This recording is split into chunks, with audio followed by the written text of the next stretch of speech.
આજરોજ મહાત્મા ગાંધીજીની પુણ્યતિથિ હોય ત્યારે નડિયાદ શહેર કોંગ્રેસના પ્રમુખ હાર્દિકભાઈ ભટ્ટ અને તેમના કાર્યકર્તાઓ સાથે મહાત્મા ગાંધીજીની સ્મારકને સ્વચ્છ કરીને પુષ્પહાર કરવામાં આવ્યા હતા.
આજે સ્વચ્છતાના પૂજારી એવા શ્રી મહાત્મા ગાંધીજીનો 76મો નિર્વાણ દિવસ છે.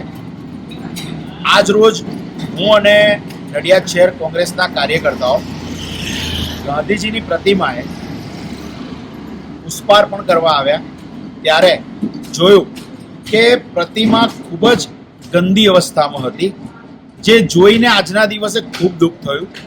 એટલે મેં અમારા નગરપાલિકાના કાઉન્સિલર ગોકુલભાઈ, નડિયાદ શહેર મહામંત્રી ઉરવભાઈ, અમે લોકોએ સ્વચ્છ પાણીથી તેમને પહેલાં તો સાફ કર્યા.